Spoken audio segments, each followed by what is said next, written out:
بسم اللہ الرحمن الرحیم۔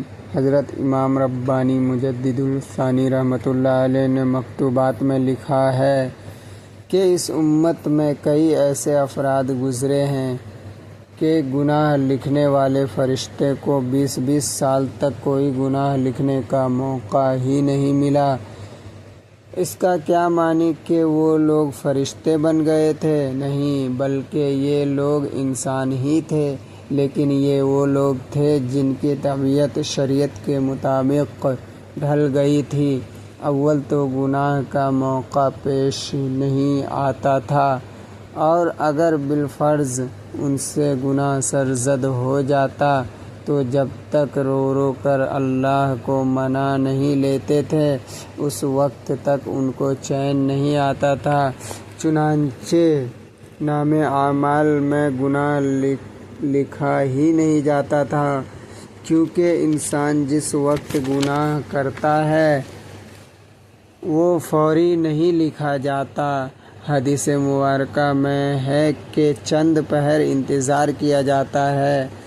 ہو سکتا ہے یہ انسان شرمندہ ہو، نادم ہو سکتا ہے یہ بندہ سوچے کہ میں نے بہت غلط کام کیا۔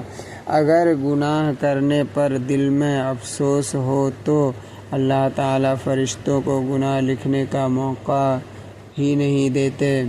تو ولایت کبریٰ اس کو کہتے ہیں کہ جس میں انسان اول تو گناہوں سے بچتا ہے، اور اگر بالفرض کوئی گناہ ہو بھی جائے تو وہ اللہ سے اس کی اتنی معافی مانگتا ہے کہ اللہ تعالیٰ اس کا گناہ لکھواتے ہی نہیں ہیں، چنانچہ ان کا نام اعمال نیکیوں سے بھرا ہوا ہوتا ہے۔ حضرت عبداللہ بن مبارک رحمۃ اللہ علیہ نے ایک واقعہ بیان کیا ہے کہ ایک عورت جو قرآن پاک کے الفاظ سے گفتگو کرتی تھی، اس کے بیٹے نے بتایا کہ میری والدہ قرآن کی حافظہ ہے، حدیث کی عالمہ ہے۔ اس کے دل میں قیامت کے دن اللہ تعالیٰ کے سامنے پیش ہونے کا خوف اتنا ہے کہ پچھلے 20 سال سے قرآن پاک کے علاوہ کوئی دوسرا لفظ اس کی زبان سے نہیں نکلا۔ ایسے بھی لوگ اس دنیا میں گزرے ہیں۔ نتیجہ یہ نکلا کہ ولایت صغریٰ یہ ہے کہ انسان گناہ نہ کرے، اگرچہ دل میں گناہ کا داعیہ آئے۔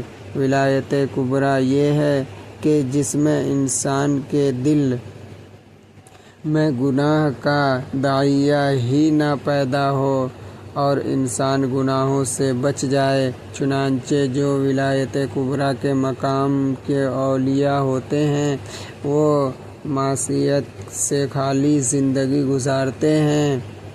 ایسے لوگوں کے دل کی کیفیت پر فرشتوں کو رشک آتا ہے کہ دیکھو ان کے پاس نفس بھی ہے، انہیں شیطان بھی تنگ کرتا ہے، اس کے باوجود یہ گناہ کا ارتکاب نہیں کرتے۔